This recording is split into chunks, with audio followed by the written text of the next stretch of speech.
Untuk menggali nilai-nilai yang terkandung dalam 4 pilar kehidupan bermasyarakat, berbangsa dan bernegara, anggota Dewan Perwakilan Rakyat, DPR RI, Dapil Papua Selatan dari fraksi Partai Demokrasi Indonesia Perjuangan Eduardus Kaize menggelar sosialisasi 4 pilar kebangsaan di Sekolah Tinggi Ilmu Pemerintahan Abdi Negara, STIPAN, di Lenteng Agung, Jakarta Selatan, pada Selasa, 24 Juni 2025.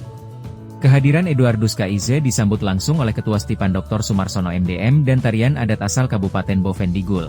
Kegiatan sosialisasi dihadiri oleh Wakil Ketua STIPAN, para direktur, para kaprodi, para dosen, staf akademik dan mahasiswi S1 Ilmu Pemerintahan, S1 Ilmu Politik dan S2 Ilmu Pemerintahan. Dalam sambutannya, Ketua STIPAN Dr. Sumarsono MDM menyampaikan terima kasihnya kepada Eduardus Kaize yang telah melakukan kegiatan sosialisasi 4 pilar kebangsaan di STIPAN. Menurut Sumarsono, 4 pilar kebangsaan merupakan salah satu hal yang dipelajari dalam ilmu pemerintahan, untuk itu diharapkan seluruh mahasiswa dapat mempelajari apa yang disampaikan oleh Eduardus Kaize. Dalam pemaparannya, legislator asal Papua Selatan ini menegaskan pentingnya 4 pilar kebangsaan untuk membangun karakter bangsa, memperkuat persatuan nasional, serta menjaga keutuhan Negara Kesatuan Republik Indonesia, NKRI, dalam bingkai demokrasi yang berlandaskan nilai-nilai luhur Pancasila dan bertujuan untuk memperkuat pemahaman, penghayatan, dan pengamalan nilai-nilai dasar kehidupan berbangsa dan bernegara bagi seluruh rakyat Indonesia. Pancasila, UUD 1945, NKRI, dan Bhinneka Tunggal Ika merupakan fondasi utama dalam menjaga keutuhan, persatuan, dan kedaulatan bangsa. Kali ini memang saya beritahu kepada staf saya, kita ke STIPAN. Saya berterima kasih Pak Ketua, saya tidak sangka kalau sambutannya seperti ini.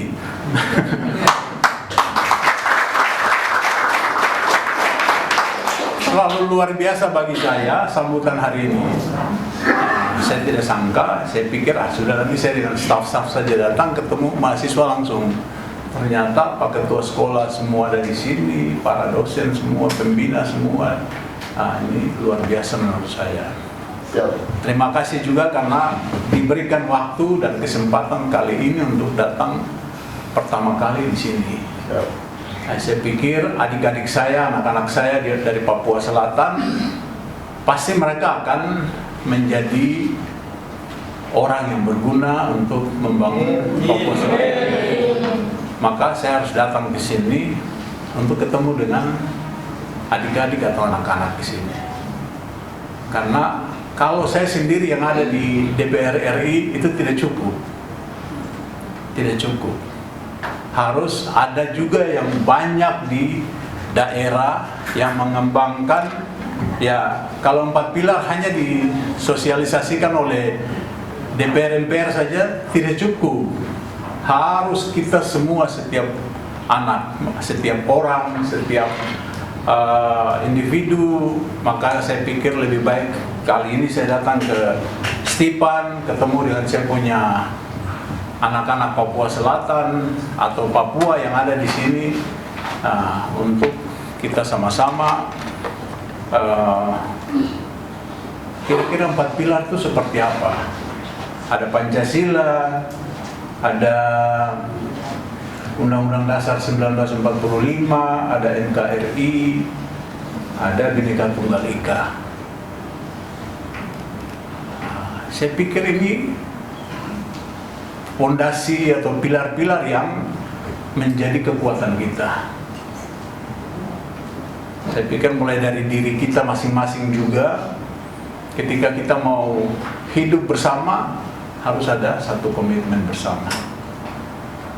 Kita mau hidup secara berkelompok di RT atau RW atau lingkungan manapun, gereja atau masjid atau manapun, harus ada satu komitmen bersama yang entah tertulis atau tidak tertulis, yang mengikat setiap kita pribadi.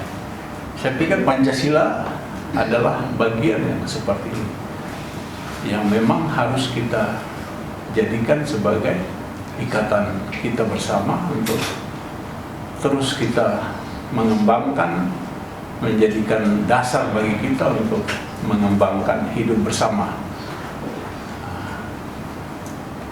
Lepas dari Pancasila itu ada 5 dasar, lalu 5 dasar itu bisa dimaknai kalau PDI Perjuangan bilang ada 3 pilar, ada 3 ya dari 5 itu menjadi 3. Jadi berkepribadian dalam bidang budaya, berideologi dalam bidang politik, dan berdikari dalam bidang ekonomi. Itu menurut ideologi yang dikembangkan oleh PDI Perjuangan, bahwa Pancasila bisa menjadi 3 bagian yang penting. Bukan berarti mengaburkan 5 ini, tetapi lebih menekankan kepada bagian-bagian yang lebih ringkas. Ada Bhinneka Tunggal Ika yang juga menjadikan kita, ya hari ini kita ada di sini dari mana-mana semua, tetapi kita diikat dengan satu kesatuan. Terima kasih Pak Ketua, tadi Pak Ketua sudah menyampaikan bahwa kita ada di sini, anak-anak atau adik-adik ada di sini, mahasiswa ada di sini, semua kalau di belah dada ini ada merah dan putih, benar tidak ini? Lebih lanjut, politisi PDIP ini mengatakan 4 pilar ini harus memenuhi syarat, yaitu selain harus kuat dan kokoh, juga harus sesuai dengan karakteristik negara yang bersangkutan. Keempat pilar kebangsaan ini memegang peran sentral dan menentukan, karena jika salah satu dari pilar ini tidak kokoh atau rapuh, akan mengakibatkan keruntuhan negara. Menurut Eduardus, sosialisasi 4 pilar kebangsaan diharapkan dapat lebih mencintai tanah air dan menjunjung tinggi nilai-nilai kebangsaan, menjadi warga negara yang bertanggung jawab, toleran, dan berintegritas, menjaga persatuan dalam keberagaman serta aktif dalam kehidupan demokrasi, dan menolak segala bentuk radikalisme, intoleransi, dan disentrasi bangsa. Acara sosialisasi ini mendapatkan antusiasme dari Prajastipan. Hal ini terlihat dengan banyaknya pertanyaan yang ditujukan kepada Eduardus, baik menyangkut penerapan 4 pilar kebangsaan sampai dengan isu-isu aktual yang terjadi di tanah Papua, antara lain memelihara NKRI di tengah konflik bersenjata dan hak atas tanah adat di Papua. Di akhir sosialisasi, Eduardus membagikan buku dengan judul Sengketa Melilit Perut Megawati, Humaniora Sejarah dan Budaya Nasionalisme Internasionalisme karya Guntur Soekarno. Eduardo Kaize merupakan politisi Partai Demokrasi Indonesia Perjuangan. Pada pemilihan umum legislatif Indonesia 2024, ia maju pada daerah pemilihan Papua Selatan dan terpilih sebagai anggota Dewan Perwakilan Rakyat Republik Indonesia 2024-2029.